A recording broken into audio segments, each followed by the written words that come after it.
The test is in 4 parts: Part 1, Part 2, Part 3, and Part 4. Now look at Part 1.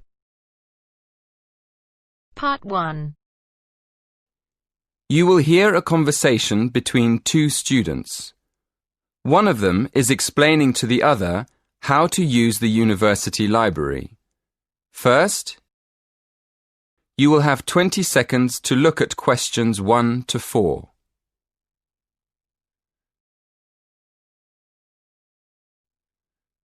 Listen carefully and answer questions 1 to 4. Excuse me, Lily. Could you help me? You know, we've got an essay to write about eating customs across the world. Yeah, we have to borrow some books, don't we? Yes, but I missed the library training.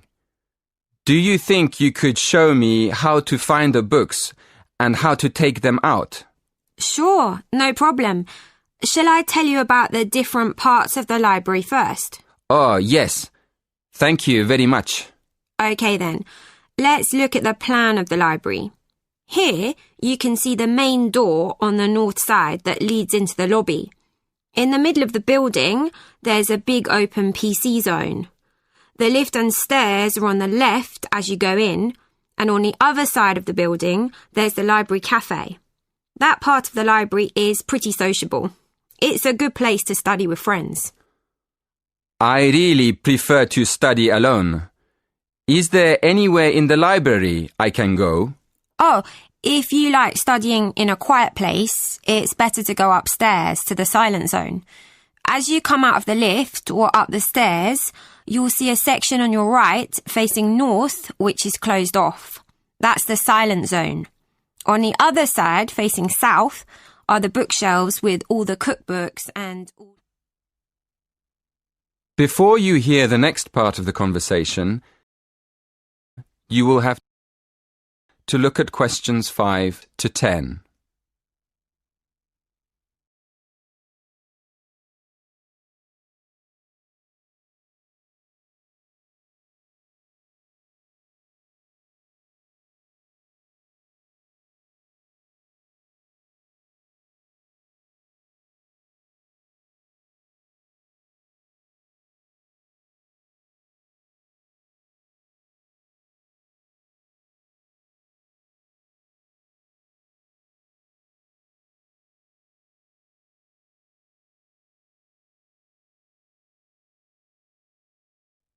Listen carefully and answer questions 5 to 10. Now, can you show me how to find a book? Well, the library's very big, and the books on food could be under cookery, or they could be in history, or even entertainment. So the first thing to do is to look it up in the online catalogue. Where do I do that? It's easy. There are lots of computers in the library for that. Okay, I see. Right, you look up the title first. When you found the book, you'll see it has a class mark next to it. The class mark is 1 or 2 letters and a number. Make a note of the class mark. Then look it up on the plan of the library. The plan shows you exactly what section of the library the books are actually kept in. Thank you very much, Lily. So how do I borrow a book? That's simple too. When you go to the library, you'll have to take your student ID card. When you want to borrow a book, you take it downstairs to the scanner. Then, scan your ID card first. Next, open the book and slide it under the scanner until it makes a sound, a short beep. And that's all you have to do. Oh, sorry, I forgot. At the end, the system prints out a ticket. It's a good idea to keep it for a while, just in case you have a problem with your loan. Thanks again, Lily. You've been really kind. That is the end of Part 1. You now have half a minute to check your answers.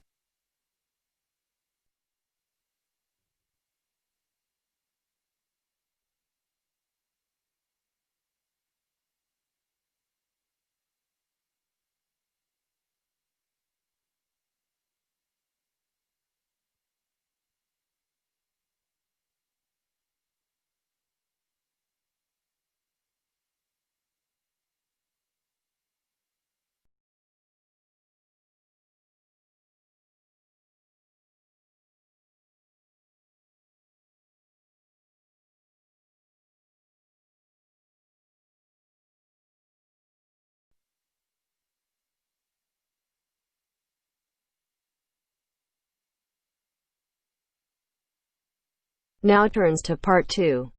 Part 2. This morning we are going to look at the issue of cloning.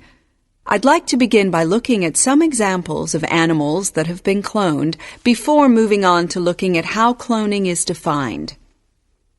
First, look at questions 11 to 13.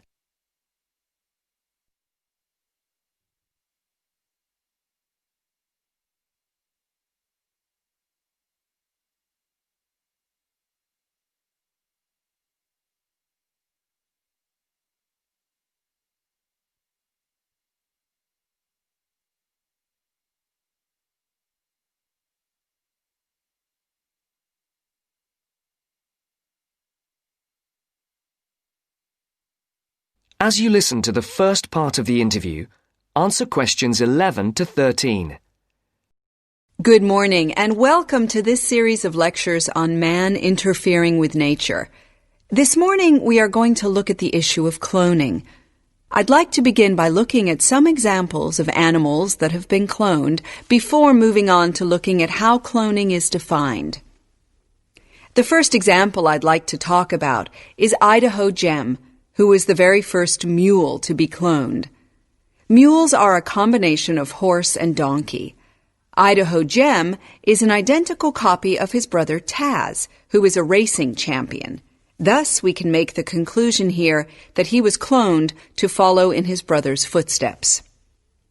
The next example I'd like to refer to is Cece, which stands for copycat. Like her name suggests, she was the first cloned kitten. Interestingly, Cece was created in a laboratory in the state of Texas by the very same scientists who made Dolly the sheep in Scotland. Cece is physically identical to her mother Rainbow, and what is important about this is that it has opened the doors for people to clone their pets in the future. Now, the last animal example I'd like to look at today is the pig. In 2001, 5 piglets were born, all female. They were created by a firm who claimed that their birth is an important step for medicine. The idea is that pig organs and cells could be used in human transplants because the pigs have been cloned without a certain cell. This cell is a vital link because it is the one in human beings that is responsible for making the body reject donor organs. This means that not only is the transplant operation unsuccessful, but the patient's life could be at risk. Now, I'd like to discuss some of the current definitions of cloning. Now look at questions 14 to 20.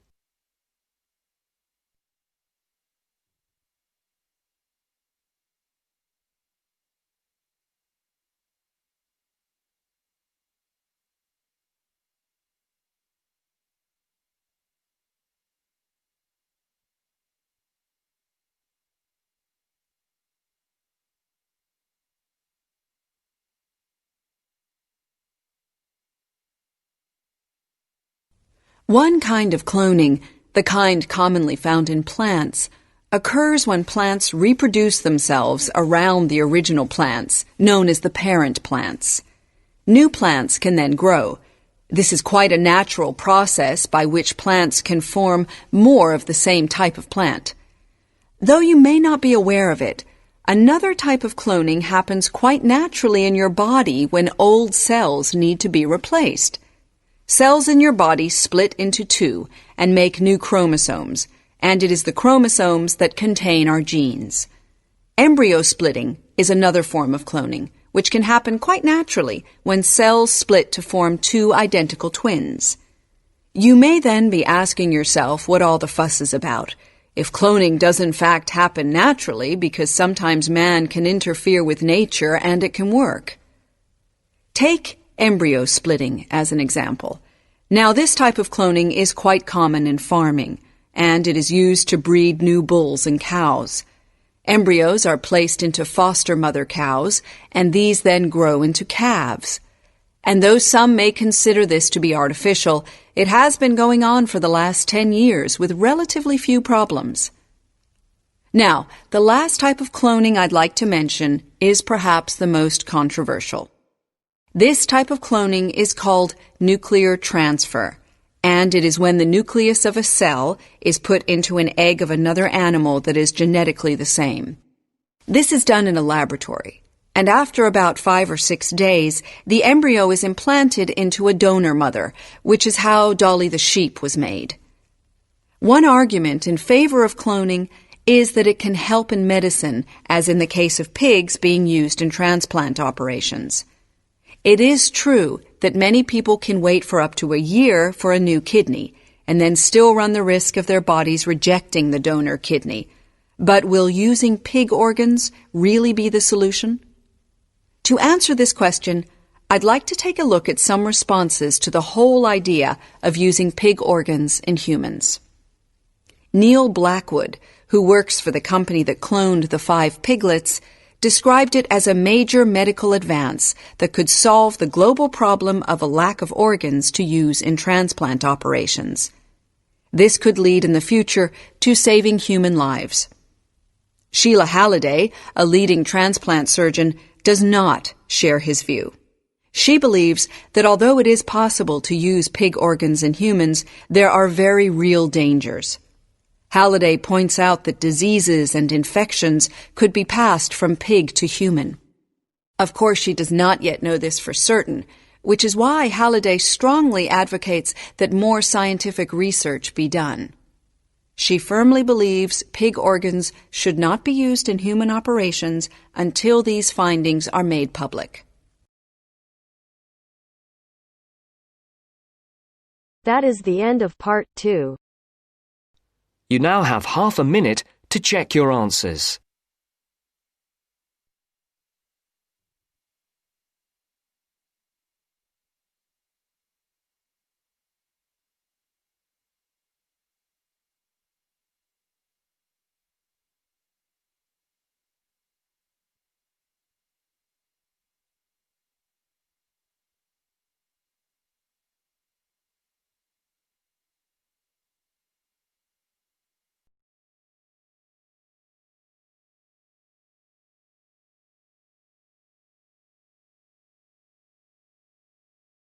Now turns to part 3.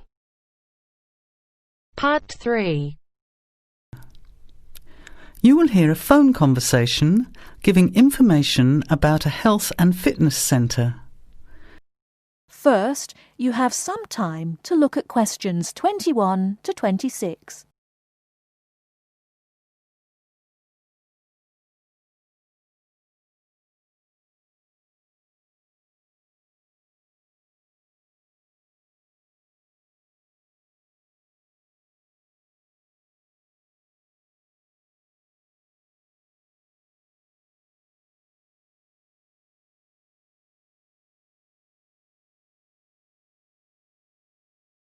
Now listen carefully and answer questions 21 to 26.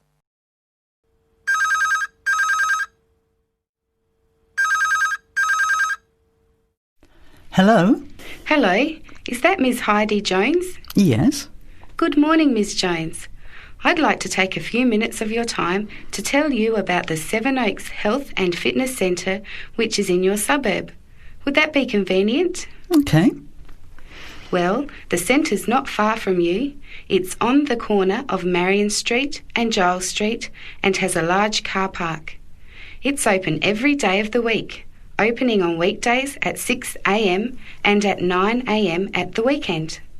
It closes at 9:30 p.m. Monday to Friday and on Saturday at 4 p.m. and Sunday at 2 p.m.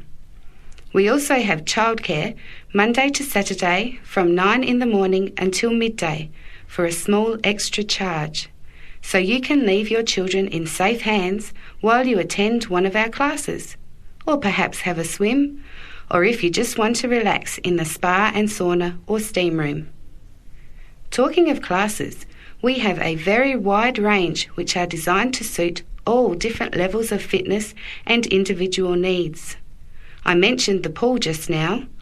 Well, in addition to swimming laps or just relaxing, we also offer aqua aerobic classes, which are 45-minute classes that use the therapeutic effects of water. This provides a very safe and effective exercise and is suitable for all fitness levels, as well as being a lot of fun. Many people who haven't been exercising for a while start in the aqua classes, as do people who need to take care after hospital surgery, for example. These classes are very popular and are scheduled every weekday, Monday to Friday, and on Saturday afternoon and Sunday morning. Another very popular activity in the pool area is learning to swim, and these swimming classes are held at 4 p.m. every weekday and in the mornings at the weekend. By the way, they're open to both adults and children of any age.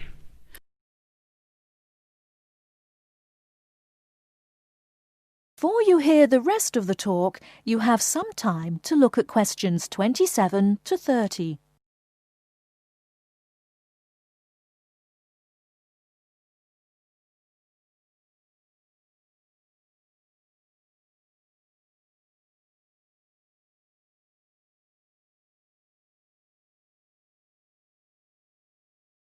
Now listen and answer questions 27 to 30. Now, it would take too much of your time to tell you in detail about all our programs, as we have a very wide range of activities at different times. However, I'll just outline some of them. Our super circuit classes are extremely popular, and you get a good aerobic workout while toning your muscles. They're easy to learn, as you combine using hydraulic equipment with exercises guaranteed to give you a good cardio workout. The teachers are very good and there's a fun atmosphere. And the classes are very effective in assisting weight loss, relieving stress, lowering blood pressure and generally increasing fitness. Oh, and I haven't mentioned our range of aerobic and step classes of different types which suit all levels. Our specially designed aerobics room holds over 55 people, and our highly qualified and trained staff can advise you as to which class might suit you. We are inviting you to a free 1-week trial period when you can come and try any of the classes or activities before you make the decision to join. By the way, there is also a large and very well-equipped gym, where we offer free fitness assessments, and you can have an individual program designed just for you. Also, the cardiovascular room has the latest range of machines which help you burn fat, increase your fitness, or just warm up. They're very popular, as you can forget all about the calorie burning by watching your favourite music videos on TV while you exercise. Right now we have a very special new member joining fee offer, which allows 2 memberships for the price of 1, a real bargain. So if you can, bring along a friend who'd like to get fit as well in time for summer. Come along and try us out. You can meet the staff. Try out some of the classes for a week, absolutely free. And then, if you like us, sign up for only $110 each for 6 months. Thanks for taking the time to learn about the centre, and I hope we'll see you there soon, Heidi. I'll put one of our brochures in the mail for you right now. Bye for now.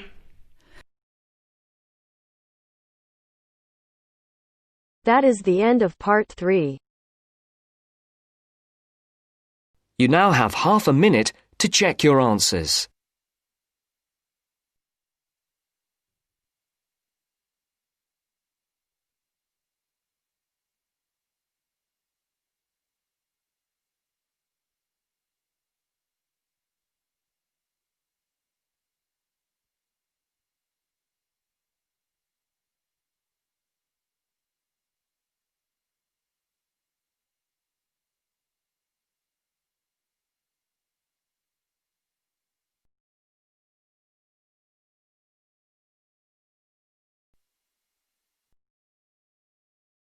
Now turns to part 4.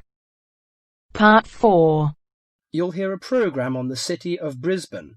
First, you have some time to look at questions 31 to 40.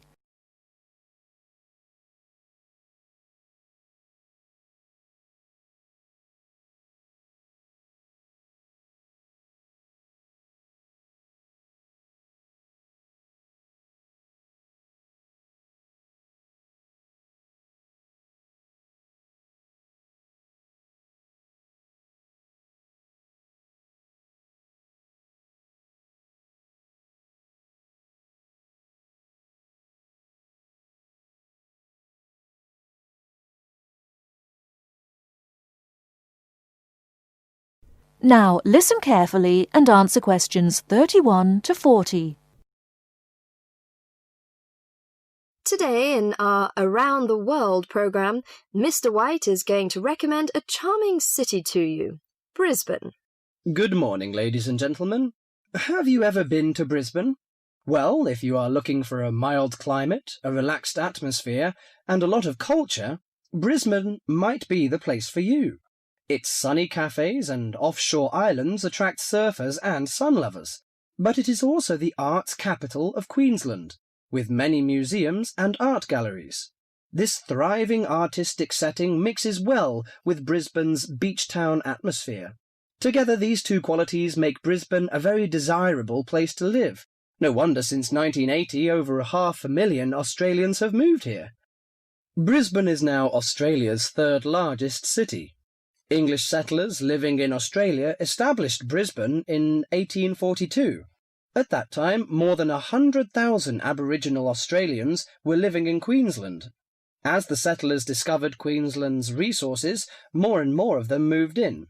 Regretfully, the settlers drove the Aboriginal Australians from their lands. By 1859, Brisbane had grown into a prosperous city. In 1988, the world watched as Brisbane hosted the World Expo. This international fair showcased new technology, but it also showed off the city of Brisbane to the world. Brisbane also hosts a wide range of events year-round. In April, everyone can enjoy a few laughs at the Comedy Festival, and movie lovers will enjoy a film festival that takes place every August. For 2 weeks in September, there is an outdoor festival of the arts. In October, a music festival draws a large crowd. And in January, you can see Brisbane's most bizarre event. You may be surprised to hear that. The annual cockroach races. That's right, people really do train and race cockroaches. Brisbane's nice climate and compact design makes it easy to explore on foot. Follow the golden arrows in a footpath around the city centre. This will lead you on a tour of Brisbane's historical district. From the city centre, take a boat across the Brisbane River to South Bank. This area is popular for its bike paths, beach and weekend market. Hundreds of artists display their wares at this market. It's a great place to pick up some interesting handicrafts. Well, I think what you must be interested in is the unique native animals. Yes, you shouldn't visit Australia without seeing its trademark animals, the koala and kangaroo. The Lone Pine Koala Sanctuary has both. It is located just outside the city centre in beautiful parkland. You can hold one of the park's 130 koalas or feed the kangaroos. Another quiet refuge from the city is Mount Coot-tha, about 8 kilometres from Brisbane. On a clear day, it offers spectacular views of the city.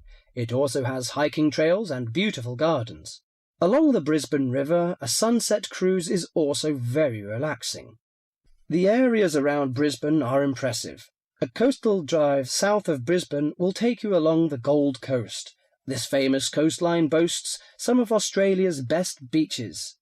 Stradbroke Island is another easy day trip from Brisbane. A cliff on the island called Point Lookout offers a great view. From there you can see dolphins swimming below. Brisbane Forest Park, to the north of Brisbane, is a great place for hiking and camping. These great getaways, along with Brisbane's own laid-back charm, make this city an ideal place to visit. That is the end of part 4. You now have half a minute to check your answers.